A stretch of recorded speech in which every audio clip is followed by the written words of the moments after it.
record on this computer.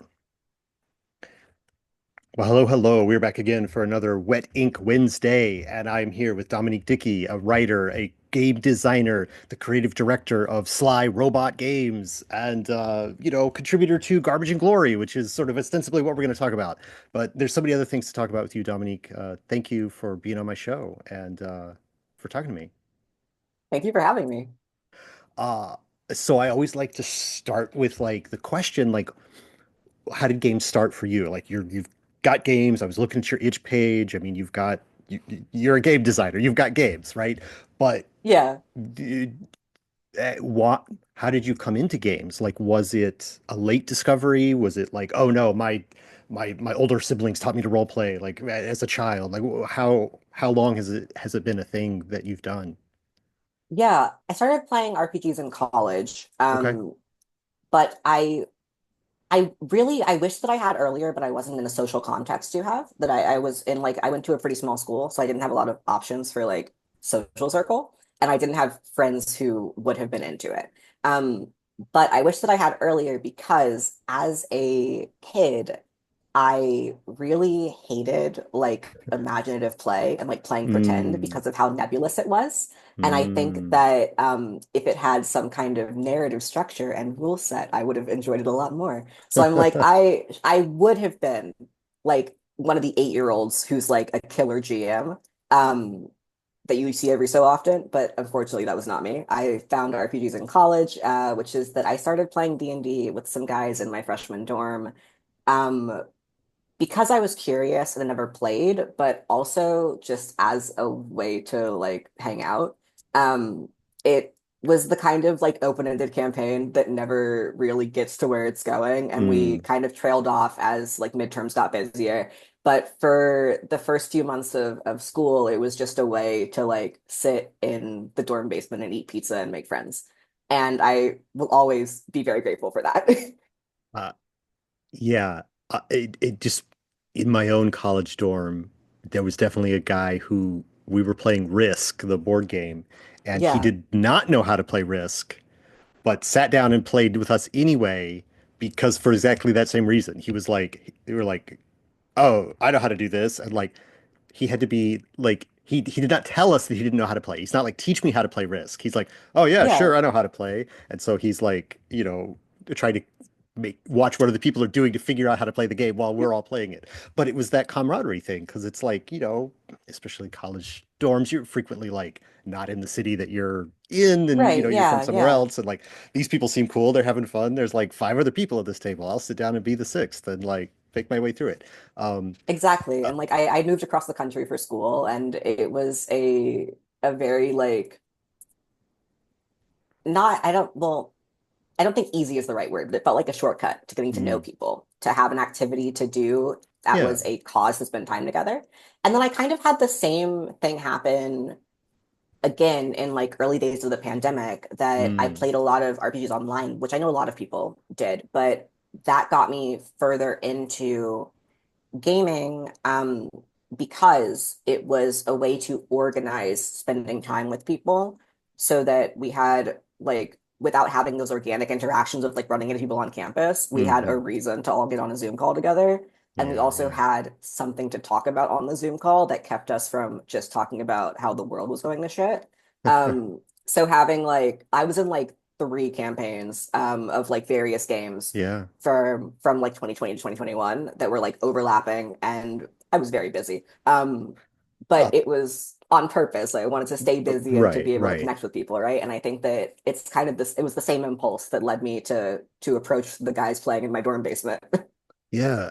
So is it I want to go back a little bit. I want to ask you about the pandemic times and stuff like that, but I want to Yeah. go back a little bit to when you first sat down and started learning, did you were you like, okay, I don't know how to play, show me how it's done, or were you Yes. just like, oh yes, this is what I've been waiting for. Give me that book. I got this. Just jumping into a player role or jumping right into the and learning the ropes I a little bit and or were you like very much had pretty no idea what I was doing, and was very like upfront about it. And I know that a lot of people like start like have D&D like as their entry point to the hmm hobby, I think hmm because of its like legacy and popularity.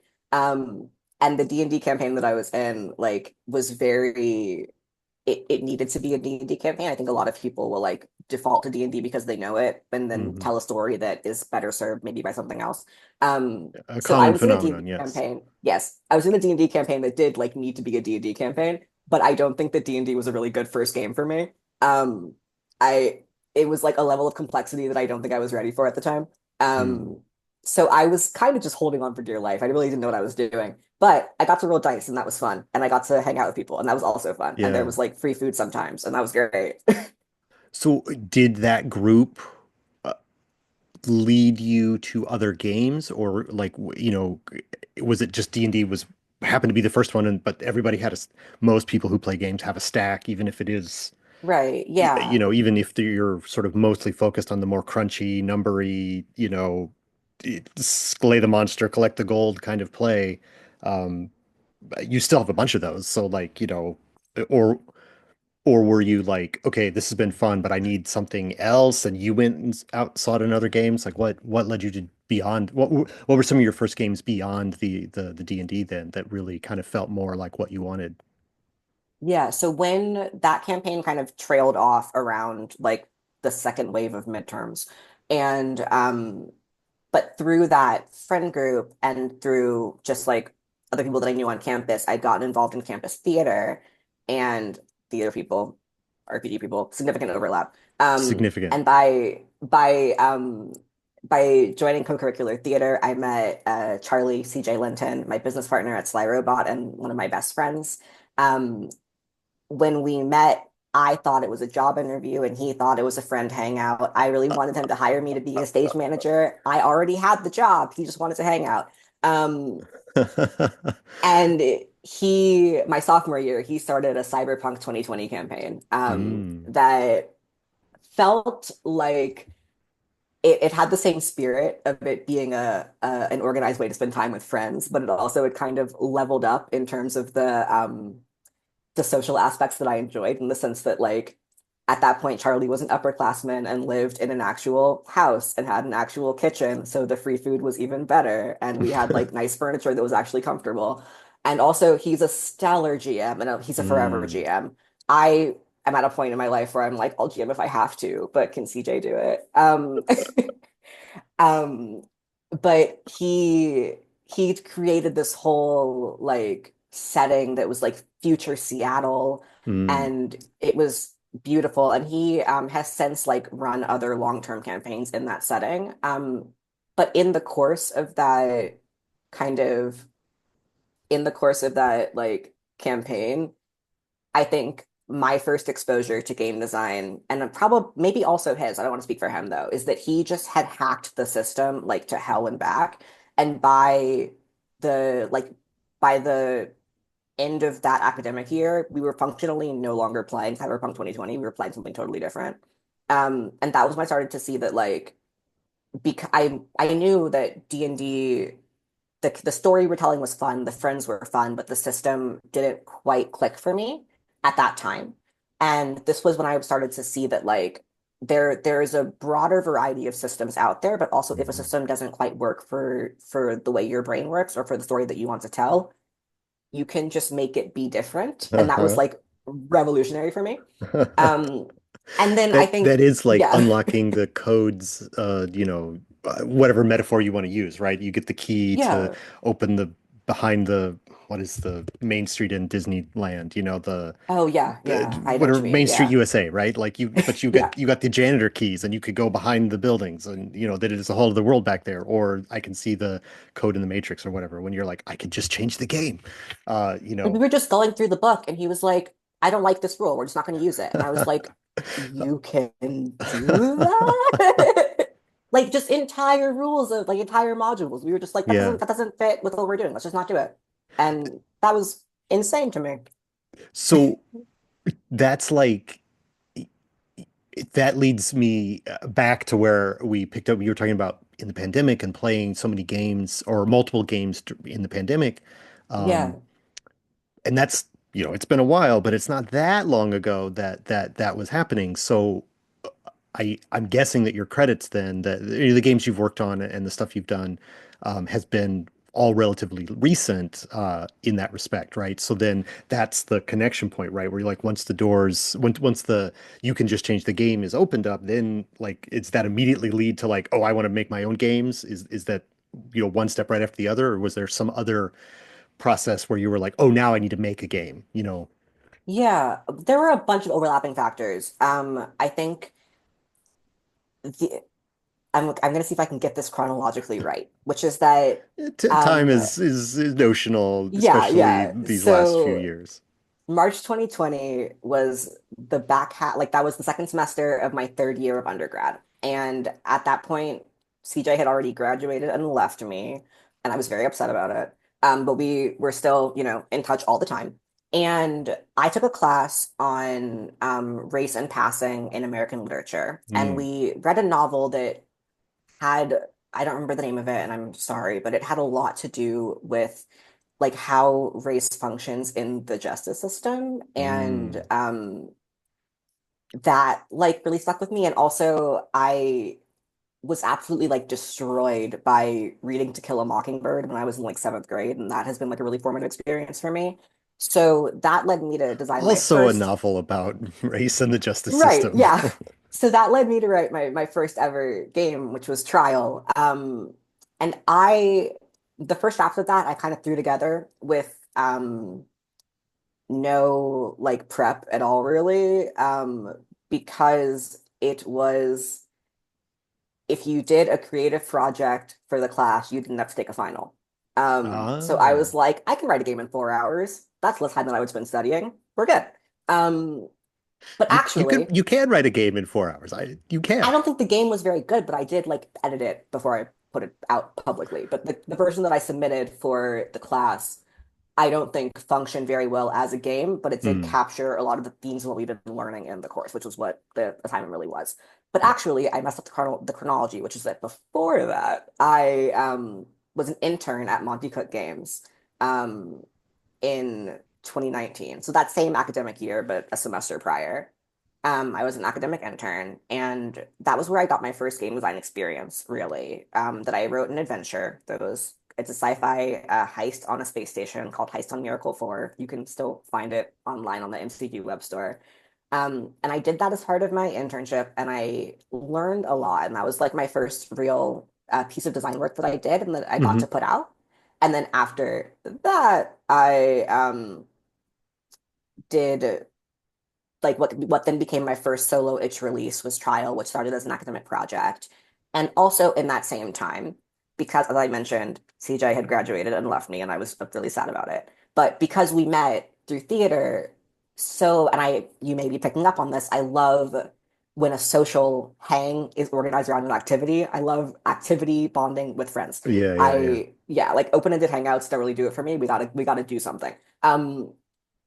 This is a cookie party. We're But all going to make cookies. right, yes, We're exactly. watching this movie. Come over and watch the movie.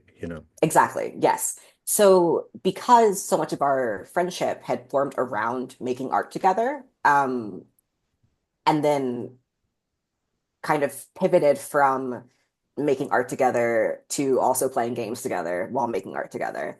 Um, I kind of floated that it would be really cool for us to make a game together, because then we would have to keep hanging out.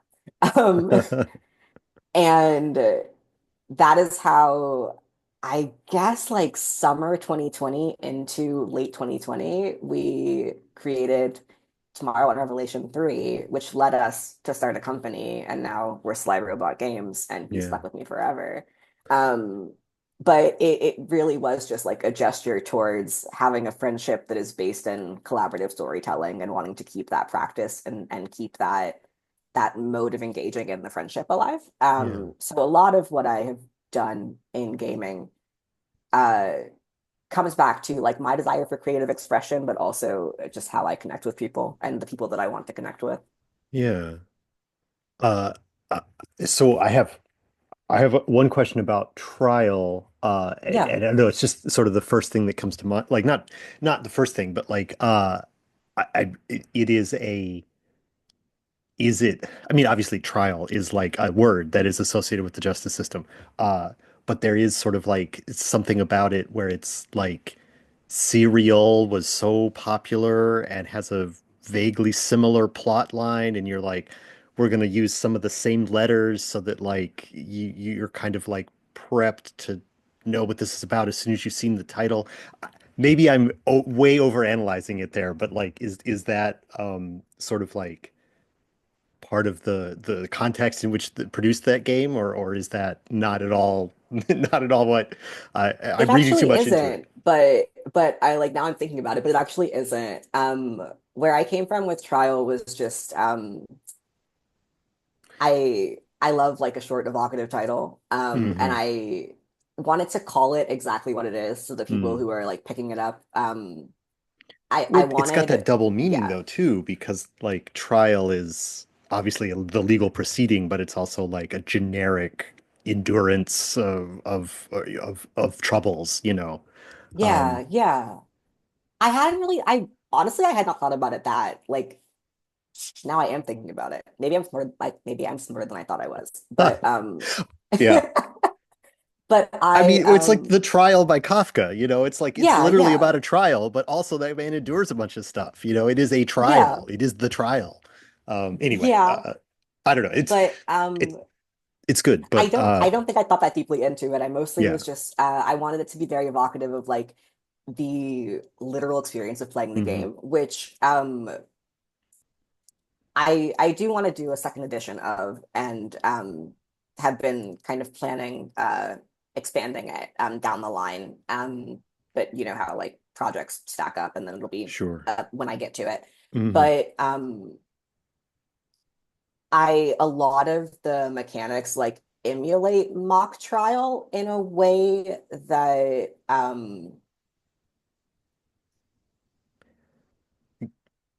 I don't think I would approach it I don't think I would approach the design the same way now. Yeah. But I wanted it to like to put the players in an experience that felt like adversarial.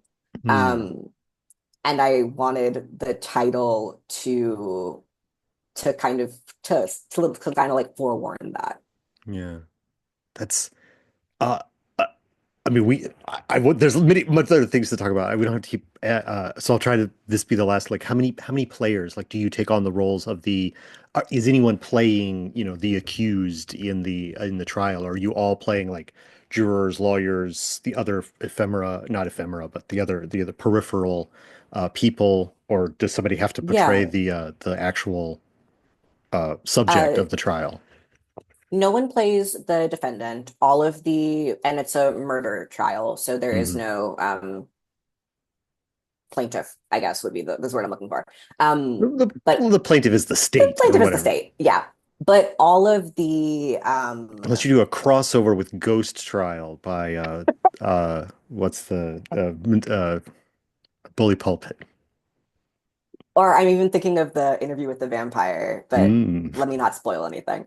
Um, but all of the players are witnesses, okay. and you roll for like there's like a series of tables, and you roll for what your like secret is that Hmm. something that you know about the case that others may not know, and what your drive is, like what is the outcome that you want here, and how are you connected to this murder? Um, and then the GM takes on the role of I'm blanking on all of the legal terms that I've ever known, and my mom was a lawyer. She's going to be so embarrassed of me.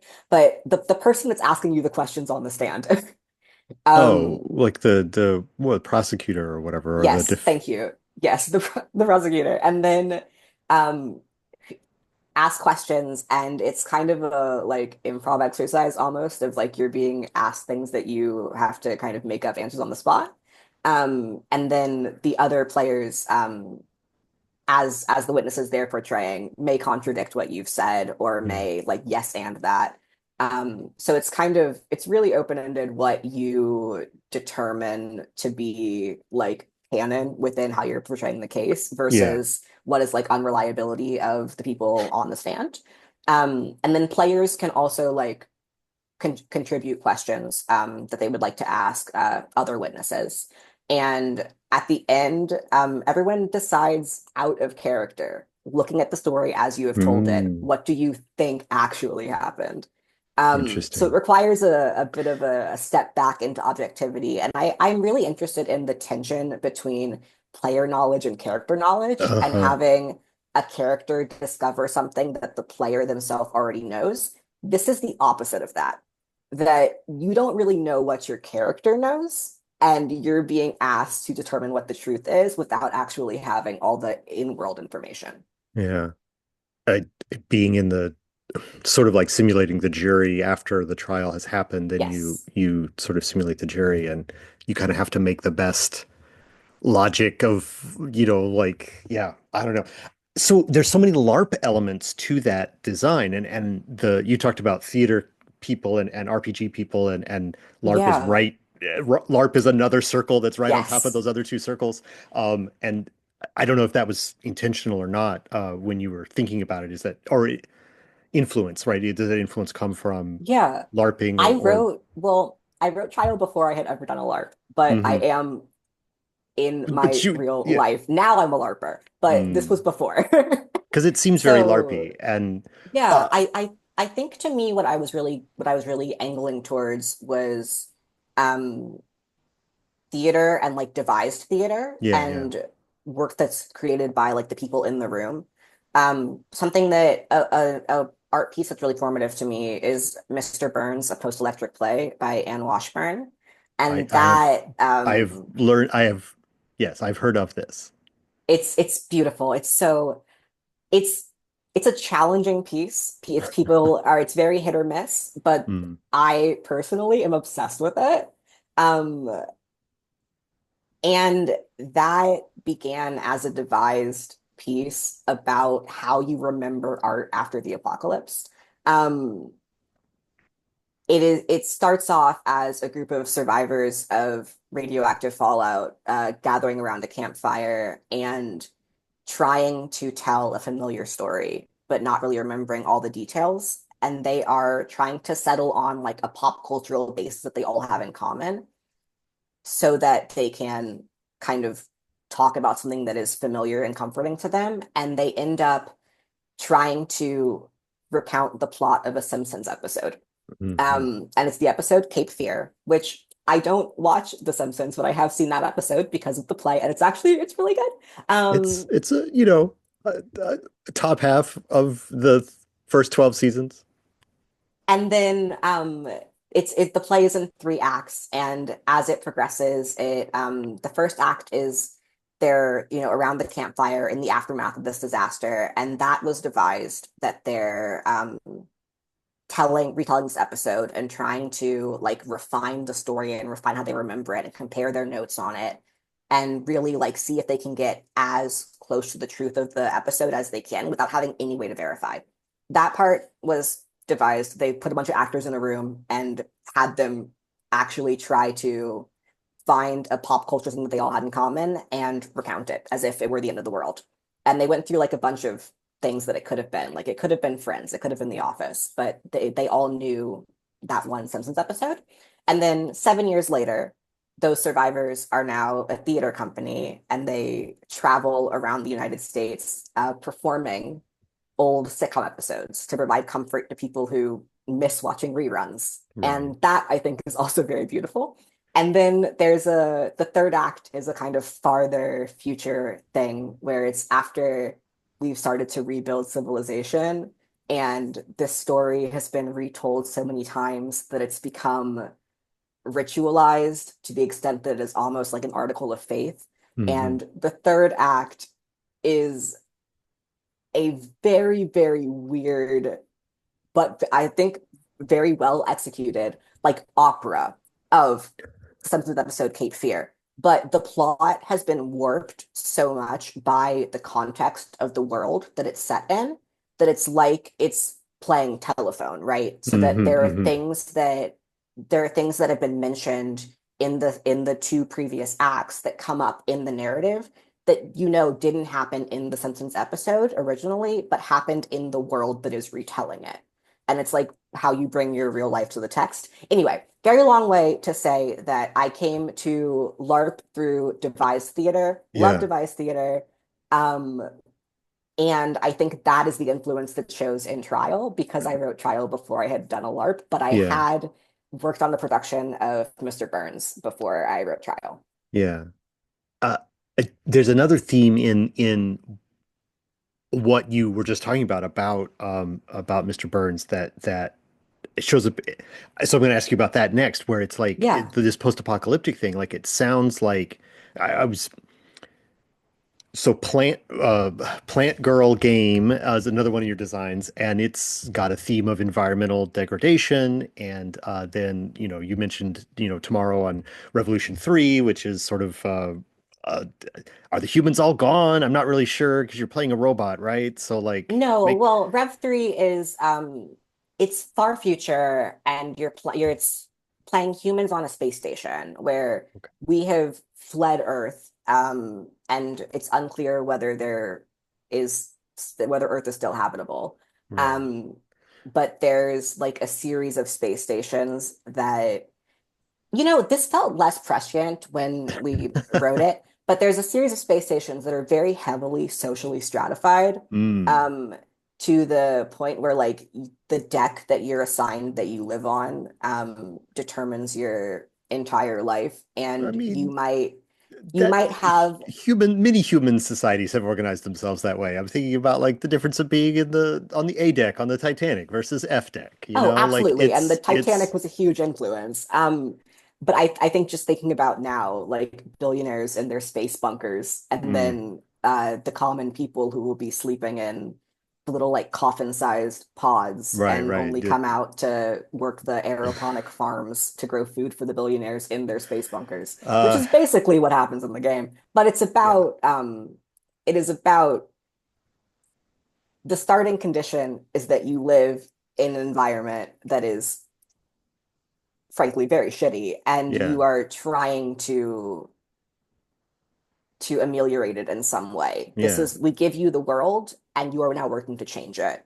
And the way that it's structured is that like every adventure is based around a discrete problem. So it's really like on a model of organizing that begins with identifying one thing you can fix and then fixing it. You're not Hmm. trying to overthrow the whole system. You're trying to improve access to like food that is mindful of people's dietary restrictions on deck E, right? A Um, very small, discrete thing. right. And I think that really reflects like my approach to trying to improve the world that I actually Hmm. live in, which is I know that I am not going to single-handedly like end homelessness or climate change or any of the other terrible things I think about often, but Hmm. there's probably every day one thing that I can work towards that feels attainable to me. Yeah. And the game is really like comes from that sensibility of you as a party try to find one thing that you can do and then do it. And as you do that thing, that might like kind of slingshot you to the next thing. You might like meet someone in the course of that who has another problem that might be like a little bit larger in scope. And over the course of a campaign, you can like those changes really add up. So we give you the world. The world is bad. Change it, Yeah. but kind of slowly, you know? Yeah. Uh, I- yeah. I mean, yeah, it's great. I mean, I think there are, I don't know, I feel like there are a growing number of games that are doing exactly that. I mean, I'm put in mind of some friends of mine did a game called Moonpunk, which is a very similar setup. You're a colonist on the moon. There's a stratified society, you're anarchic punks. What can you do? Like, you know, you're not gonna build a whole new moon dome, Right. but you can do something here in the tunnels underneath this one. That's some of that way. That's Wannabe Games did that one. Um, anyway, it's such a I don't know. It's like a thing of our times, right? Like to have games that are sort Yeah. of this they're not even like subtly socially conscious. They're like about role playing the thing. But and I like what you said about like, no, it's there's an educational component to it where it's like um practicing because I mean this is the thing, one of the things role playing games have been praised for is like it's social lubricant, like you were talking about at the beginning of the interview about like, oh, I just it's an activity to do with other people, but it's also like a practice to be social, right? So it's like, ooh, I'm Yes, going to be yeah. in charge of this situation because my character is in charge of the situation. And then you kind of practice what that would be like in these very small stakes sort of game situation. And there's been, people working to make the connection between that and like feeling more able to interact with the actual world outside of the game because you've practiced that in the game.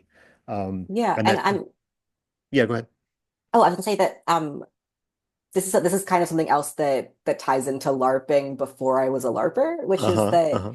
I really the concept of emancipatory bleed that comes out of Jonaya Mm, Kemper's work on LARP that is about how like when you have bleed in and bleed out and you bring what you bring of yourself into your character and what you bring of your character back into yourself.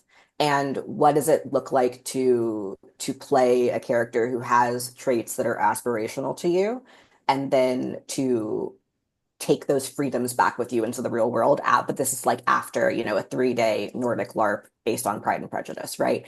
Um, but we were very lucky to have Janaya as one of our stretch goal adventure writers. So there is an adventure by Janaya Kemper in Revelation 3, which is it's mm, wonderful. But that's I think the ironically, I've lost the term I'm looking for, and I think the term is I think semantic injustice, which is like when you know a concept but don't have the word for it, and without having the language for it, you can't communicate it. And I mm, felt that with Emancipatory Bleed, where I knew that there was something there, but would not have been able to articulate it without reading Janaya's work.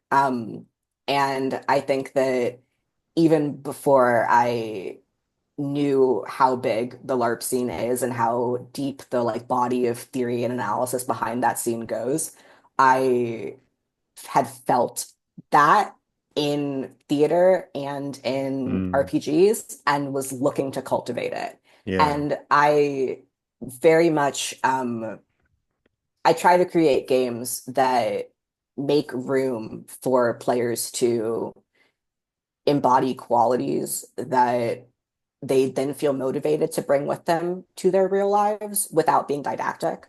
I want to present complex problems that don't have easy solutions, but that in the process of being challenged to find those solutions, you develop that like elasticity in your thinking Mm. well enough that you find yourself applying it in other ways. Which it's that's amazing.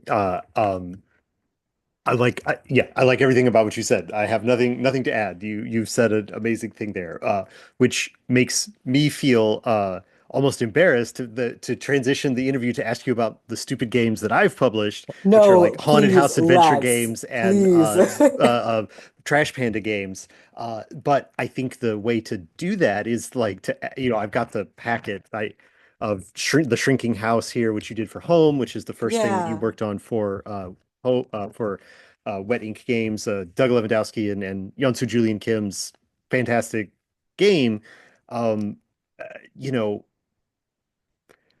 this is obviously very different from, like you said, a 3-day Nordic LARP. This was a very small, it was Right. a deck of cards that you wrote. And but what working on something that is for someone else and that is sort of a more, I would say, standard sort of role-playing game experience. Hey, we're in a haunted house. We're gonna like explore some creepy doors and stuff like that. Um, is it even possible to bring in some of those other concerns that you have into these other things? And if you, I'm sure you do.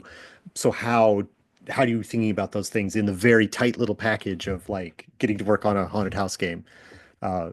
To Yeah. be one of the stretch goal writers and Well, I think that the potential to develop like those traits about yourself um are inherent also in like horror games mm, because in order for that kind of game to work, you have to be the kind of character who is just brave enough to go towards the Mm, scary thing.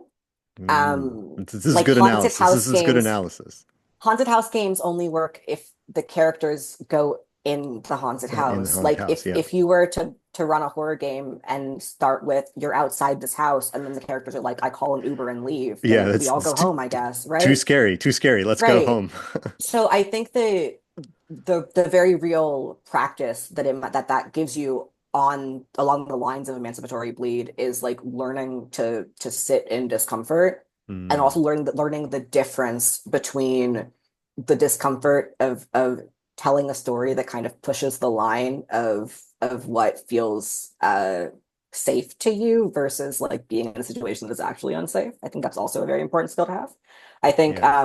it is a way to push back against a lot of like the like reactionary censorship of art and of literature of something that is uncomfortable for you to experience as an art piece is not harmful to you. But and I think that in order to learn that, you kind of have to do things that are uncomfortable and Yeah. differentiate them from being harmed. Um, so I think that it helps you develop like media literacy, but it also requires Mm. you to be brave in a way that other genres might not. Yeah, I think, yeah, I agree. I'm not a huge horror fan. It's been every time I talk about the horror games that I've published as a publisher, you know, people think about them more deeply than I do. I tend to be like, people like creepy stuff. Great, yeah, They do, they do. but like, I am I try to develop I'm developing over the last couple of years more of a taste for it and certainly the I don't know, I think it's the I don't know if this isn't what I'm necessarily I don't know if this is maybe I'll cut this out later but the for me the at you know here I am I'm a white male in this world that we live in and so like getting to put yourself in a haunted house type situation, there is sort of a another thing that role-playing games can do is like the empathy engine sort of thing where it's like I I feel relatively fortunate in this world to not have a lot of like problems with other people on a daily basis and there isn't a lot of like dismissal of me just walking around in the world. But if I can put myself into a situation where that is the situation, there is like a learning that happens, Yeah. and then you kind of even though and this is I talk about this with Never Going Home all the time, which is on my World War One horror game, where it's like it's an awful environment and it's not supposed to be like one to one with reality necessarily. It's like simulating a horrible experience of going away to war and having to fight people and kill or be killed. And then because for those people who haven't gone and done that, like how do you ever learn what that was like and why you shouldn't do that? Well, maybe here's a stupid Right. fantasy Yeah. game where you can kind of begin to approach that kind of a thing. Um, so anyway, that's No, but I I do say all see that to that. like to plus up what you were saying about like the emancipatory bleed, right? Where it's working similarly, but I guess in an opposite way because I come from a place of privilege where I'm like learning what other people have to overcome by trying to overcome it in a situation, you know. What that makes me think of actually, and what I see a lot in my like other life as a fiction writer is it with respect to people coming from a privileged position, uh, being more able to understand an identity through like an allegorical situation Hmm. or through like something that is like I don't know how to word this. Well, it's the Um, X-Men, like the X-Men in the right. 60s, right? I mean, it's Yes. like this Yes. is why those comics have always been woke. So like Tell I'll say it again. Comics have always them. been woke. There's it's no surprise that like the weird, unusual humans that look different and everyone hates them. That reason that comic came out in the 60s is because Yeah. it's a metaphor for racism. Which, white people like me reading those books are like, oh, why do they hate these mutants? They could do such great things. Like, let me apply one brain cell to figure out how the cross pollination of like this metaphor can apply to my real life situation. Anyway, Yeah, I was gonna say I I see that a lot, that same sensibility a lot yeah. now with work written by trans authors Mm. that includes aliens and robots. I Yeah, of think course. that is a lot of there are a lot of cases of that where it's like you should read this about gender. I might not Like say it's about gender, but please read it about gender. b- one of my like top books from like 2 years ago was a like trans woman's science fiction novel about like transhumanism and it's like I I I understand what you were writing about. Thank you. Yes. You know, uh so yeah, that still doesn't really t answer the question about the like so having said big things and important things, um your house is called the Shrinking House. So what specifically did you are you afraid of being in very small spaces? Like what of yourself is in the horror game there?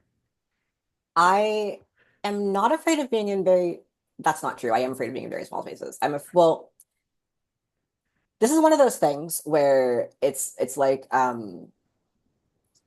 when you watch a horror movie and Mm, someone makes a choice and you're like, I would never do that. So therefore mm. this would never happen to me. So I feel safe versus like home invasion horror. And then you're like, I live in a house. That could be anywhere, right? So I am very afraid of small spaces, but I've never had to test that as I don't put myself in small spaces. Yeah. Like I'm afraid of caving, Like how but I would never, scared you are would not you find me is in a yet cave. undetermined.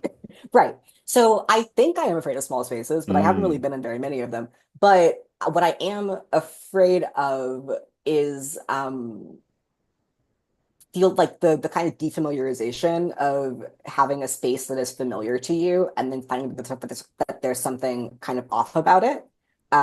So I think the Shrinking House is a gesture towards that, but in the opposite direction of House of Leaves, which is instead of a house that gets bigger on the inside, it gets smaller on the inside, and you're stuck mm. in it, and there's some kind of secret at the center of it, and also you can't leave. As opposed to a house that goes from being a normal suburban home to having a hallway that takes 7 minutes to walk from one end to the other, Yeah. which I think is equally terrifying, but in a different way. Yeah. And I wouldn't say I'm afraid of big spaces, but I am afraid of Like, when you see a familiar space and then you realize that it's not familiar at all. yeah, yeah, that the unfamiliar the familiar changing into unfamiliar for some reason is Yeah. there's such a yeah, I don't know. We still have to talk about raccoons. I do need to talk about raccoons just a little bit.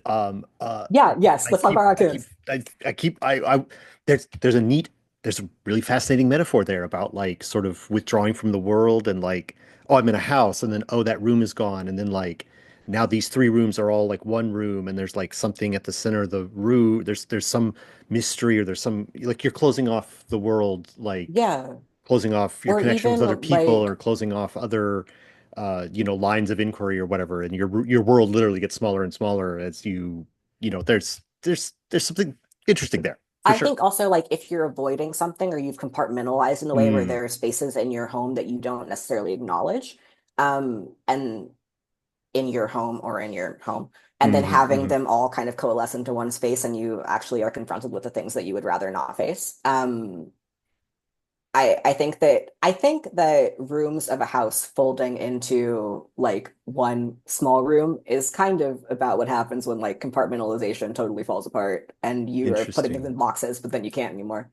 Yeah. Maybe. I'm off the dome right now, but I'm like, in hindsight, was that a metaphor? Or was it just something creepy? Right, Okay, right. so raccoons. We also asked you after, you know, working with you on home, we asked you to work on Garbage and Glory, and you did. You wrote a fun adventure. So tell us a little bit about the adventure, and then I have some. I'll probably have some follow up about that too. Yeah. So it is set at a theme park that is on a pier that's based on the Santa Monica Pier in Los Angeles because I grew up in LA and I love the Santa Monica Pier even though it's very touristy, so don't go in busy seasons. But it is a beautiful like theme park carnival type thing on a pier that extends out over the ocean and is immediately next to one of the most popular beaches in the LA area, if not the most popular beach in the LA area. Um, and in this adventure, there are you're playing raccoons, and the raccoons, you want food and you want stuff. What do raccoons want? That's food Um, and stuff. Right, but you are trying to, get food from dumpsters, get stuff from dumpsters. And because there are a lot of people and also like tourists and small children, you're probably going to be able to find like a half-eaten carton of fries just fully on the ground, or like someone Right. just like fully just dropping an ice cream cone, right? And that's yours now. However, people have gotten more protective of their food because there are also seagulls, and the seagulls will take your food. And the seagulls in, I mean, I'm pretty sure they're assholes everywhere, but the seagulls in LA are like assholes. Like, as a kid on a field trip to the beach, I once had my entire lunchbox taken by a Oh bird, man. like the whole thing.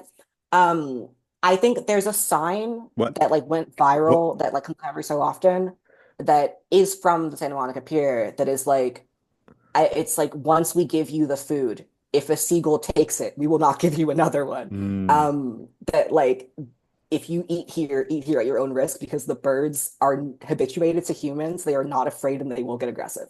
So the seagulls are also trying to get food from the people at the pier.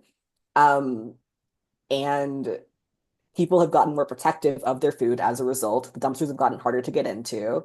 And the raccoons were looking forward to the summer to have all the easy pickings from the pier, but now the pickings aren't so easy. So there's kind of like two approaches into the adventure, which is that you could just come up with newer and more circuitous and more daring ways to get to the food, or you could confront the birds.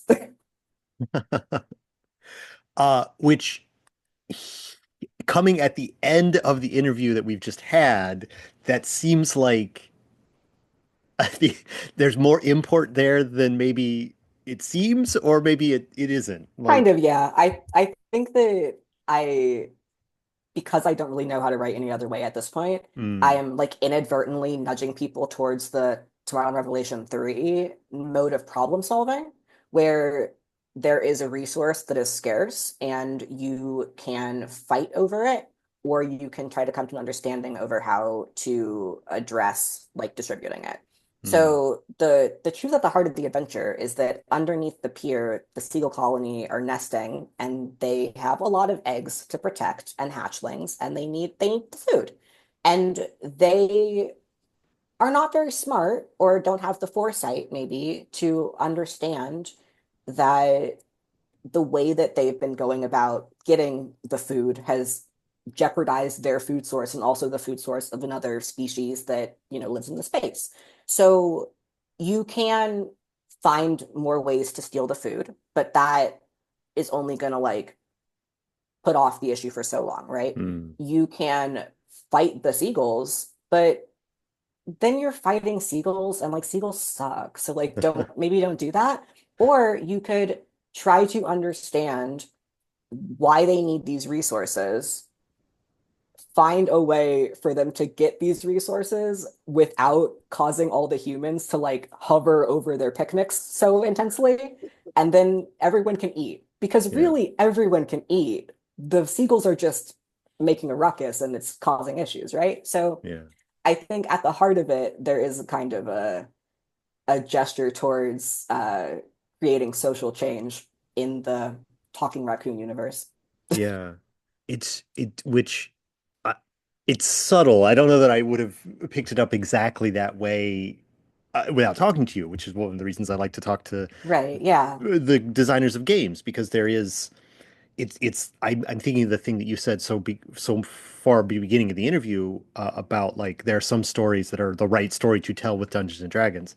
And so I don't know that I, I I don't know. I don't know if this story that you're telling is the right story to be told with this game, because the game hasn't come out yet even, I mean it's all it's been it will I guess people will let us know when it actually comes out and we have lots of people playing it, right? I mean it seems Yeah. in the, from as much as it has been played, it seems like it could tell this story, but or lots of different stories, but I don't know the I don't know. There's something there about that. Like, is there a working on what I'm leading up to asking basically is like having gone from like you described, like the situation where you're playing these games that are the module, we ran through the module, there it is, that's the game, right? And then like, oh, I could do anything, and then you've made all these games that have these themes and these messages and gentle nudges toward better behavior, as you just said. But then I don't know how many other adventures for, I mean, you've talked about working for Monty Cook and other places. So like the a game that is sort of more, I mean, I don't know, is it like I guess what I'm trying to asking is like the games that are sort of like more trad style games, as Garbage and Glory is intentionally trying to evoke those sort of feelings of like you're raccoons, you're going on adventures, you're going to break in and steal stuff, and then that's it. You know, there isn't necessarily that is what it is trying to do. And so fitting in this style of storytelling that you're more interested in or that you've specialized in perhaps into these other more crunchy, not that Garbage and Glory is crunchy, but it is, again, it works in a particular way because it comes from a Right. tradition that it's trying to evoke and stuff like that. I don't know, do you how do you what are some do you feel that tension, or am I making up a tension that doesn't exist? No, I do. I do. I think that when I write something like for someone else's system, I try to make sure that I am still writing towards being able to do the thing that the system is like for. So if it's kind of like if I were to write like a D&D adventure that did not have any room for combat in it, where that's a game that's like descended from wargaming, that would be ridiculous, right? So I think that for Garbage and Glory, taking it as a game that is about like putting on a caper and acquiring shiny things and doing all the things that raccoons love to do and busting into places you shouldn't be and stealing larger and larger, bounties. I there is still room for that because no matter what resolution you come to with the birds, at the end of the day, you still need to break into the big dumpster. And the big Hmm. dumpster has a really fancy lock on it now because of the birds. So you should probably resolve things with the birds so that you don't have to break into the big dumpster repeatedly.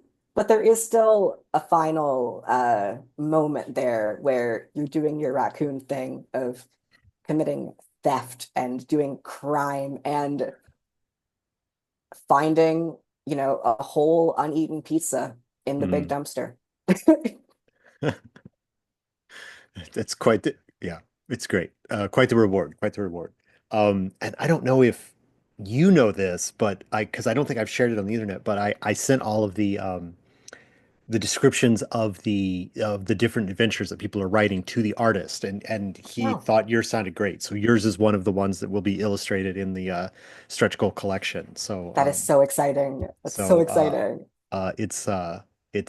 yeah, it's one of the ones that'll be there. So I'll show you that when we get off this call so you can see it. I'm so happy to hear that. Uh and so that'll be coming out, I don't know, like the manuscript is in its final stages of layout right now, if you're watching this video roughly when it comes out. So that'll be going off to print soon, and then we'll be focusing on getting the stretch goal collection put together and laid out in the same format.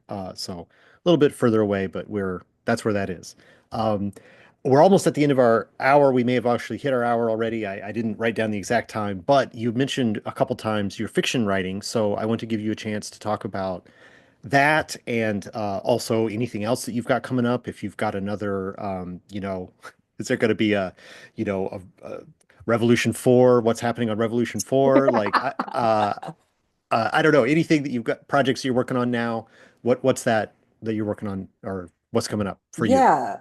You can find my fiction at my website, dominiquedickey.com. I've had a bunch of short stories out that are free to read online.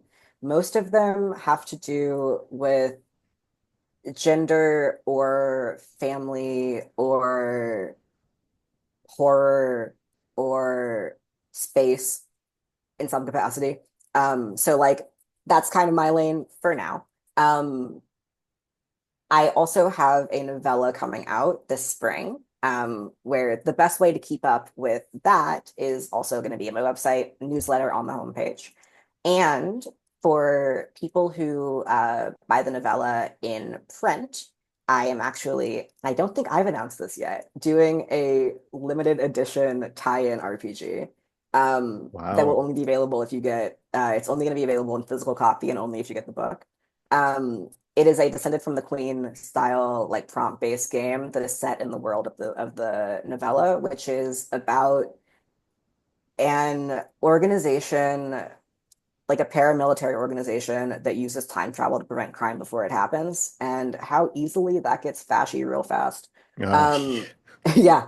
Um, I had a lot of fun with it. It's ultimately hopeful, but quite bleak at times. sure. And there's a lot of fun violence and badass women. I think Mm, that's how I would pitch it. all right. Um, Did you what say what? if you get the novel in French, is Oh, it sorry, in print. in print? Okay, I was like, did I mishear or did I is there No, oh God, I'm okay. sorry. No, no, Um, I'm sure I misheard, but like I was just trying to clarify. So like if you buy the physical as opposed to like get it on yes, the yeah. the big box reader or whatever. Right, because we're not doing a digital release of the game. It will only be available like on a broadsheet. It's a large format, like single page print product. And it's going to be like packed with the book in the mail. Um, Sounds and cool. the novella is called Redundancies and Potentials. It's coming out from Neon Hemlock Press, which is a small press that's local to the DC area. Um, I think those are all my pluggables that Yeah, I have you've plugged. you have plugged all your pluggables, which was the next thing that I was going to say. But you kind of covered it with like I was I just was curious about your writing and stuff, and Yeah. you kind of answered it with like, oh, they're all about like gender issues and space stuff, and it's like here I am, having only talked to you for this interview basically, and a little bit before, like I'm shocked to discover that those are the themes that you treat in your fiction.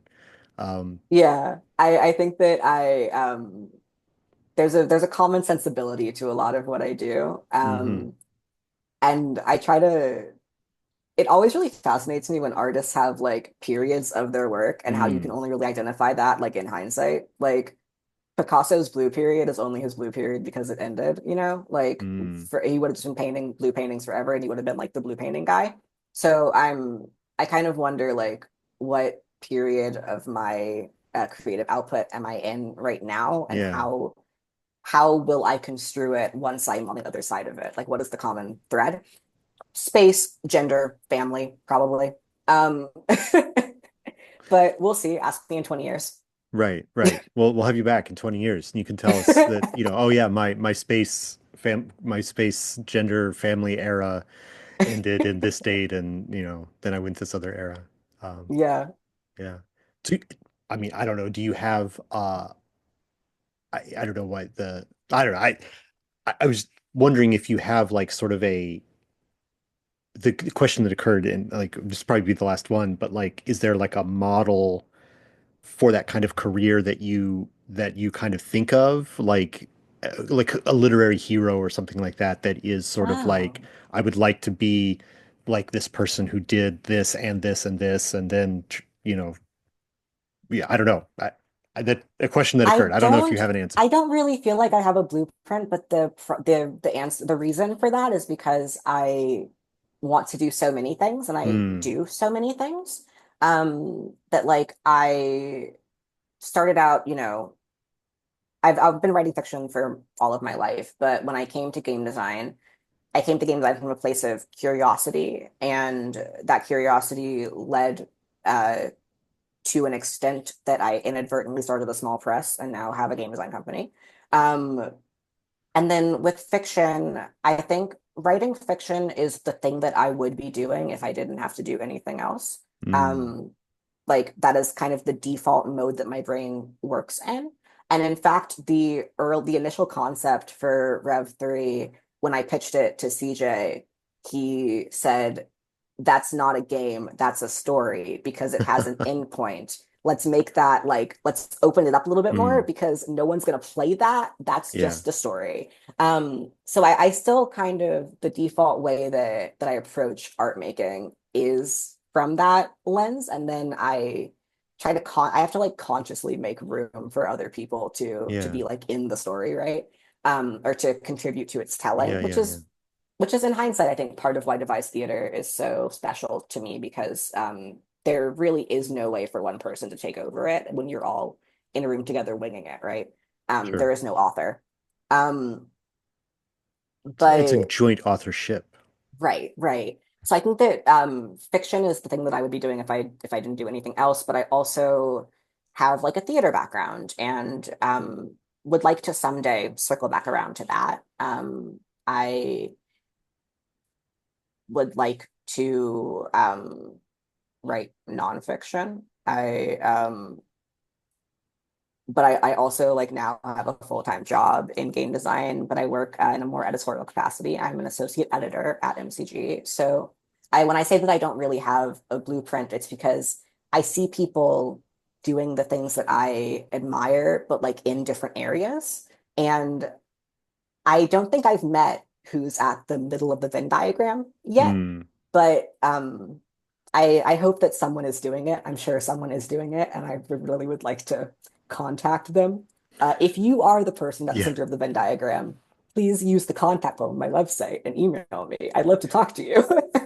There you go. But I think What is what the that the it's what theater, games, fiction, is that the three in the Venn yeah, theater, diagram? games, fiction, nonfiction. I I really want to do a graphic novel someday. All right. That's I because mean,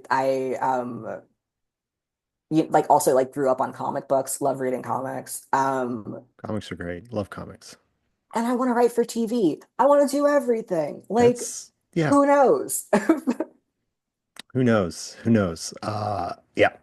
Well, I wish you luck in getting all of your things into print, and or at least out of your head. And thank you so much for your time today to talk to me about these the silly games that I've published and your more serious, what I consider to be your more serious work. And where you're not just a contributor to someone else's work. It's like this is your project, right? So that has been an education for me to learn about you, and I really appreciate you doing that.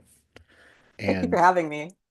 and I want to thank all the viewers for watching this. And what are some of your favorite creative arcs of who would you put in the game design, fiction writing, nonfiction writing, Venn diagram? Some suggestions in the comments. And we'll see you on the next one.